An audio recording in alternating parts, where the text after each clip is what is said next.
നിങ്ങളെ അവസ്ഥയിലാണ്. എന്തെന്നാൽ നിങ്ങളിപ്പോഴും ജഡിക മനുഷ്യൻ തന്നെ. ഈ കൃപയില്ലാത്തവനെ വിളിക്കുന്ന വേറൊരു പേരാണ്. എന്ത് മനുഷ്യൻ? ഉറക്കെ പറ. ജഡിക മനുഷ്യൻ. മനസ്സിലായോ? കൃപയില്ലാത്തവനെ, കൃപ ഏഴേരത്ത് പോലും പോയിട്ടില്ലാത്തവരെ വിളിക്കുന്ന പേരാണ് ജഡിക മനുഷ്യർ, കാർണൽ മെൻ, ജഡിക മനുഷ്യർ. അപ്പോൾ അപ്പോസ്തലൻ പറയുകയാണ്, എന്തെന്നാൽ നിങ്ങളിപ്പോഴും ജഡിക മനുഷ്യർ തന്നെ.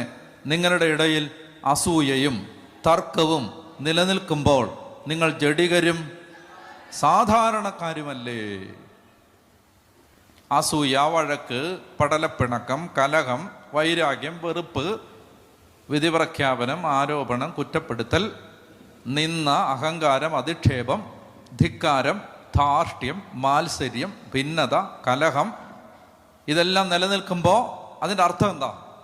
ഒരൽപ്പം പോലും കൃപ തൊട്ട് തീണ്ടിയിട്ടില്ലെന്നാണ് അതിൻ്റെ അർത്ഥം. പറഞ്ഞേ ഹല്ലേലൂയാ, ഹല്ലേലൂയാ, ഹല്ലേലൂയാ, ഹല്ലേലൂയാ.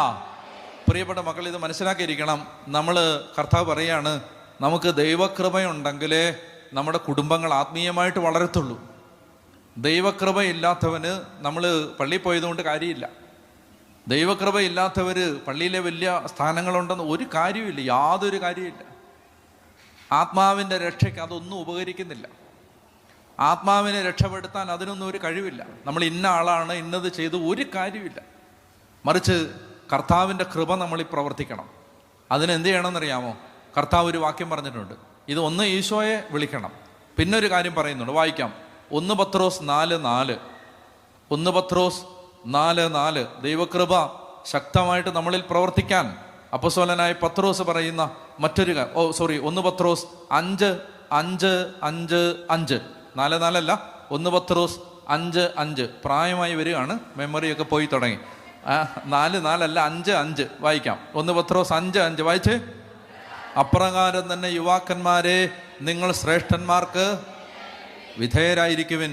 അപ്രകാരം തന്നെ യുവാക്കന്മാരെ, ചെറുപ്പക്കാരെ, നിങ്ങൾ ശ്രേഷ്ഠന്മാർക്ക് വിധേയരായിരിക്കുവിൻ. അടുത്ത വാക്യം, പരസ്പര വിനയത്തിൻ്റെ അങ്കി അണിയുവിൻ. പരസ്പര വിനയത്തിൻ്റെ എളിമയുടെ അങ്കി അണിയുവിൻ. എന്താ കാര്യം?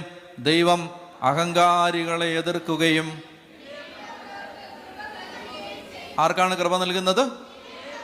ദൈവം അഹങ്കാരികളെ എതിർക്കുകയും വിനയമുള്ളവർക്ക് കൃപ നൽകുകയും ചെയ്യുന്നു. പറഞ്ഞേ ഹല്ലേലൂയാ.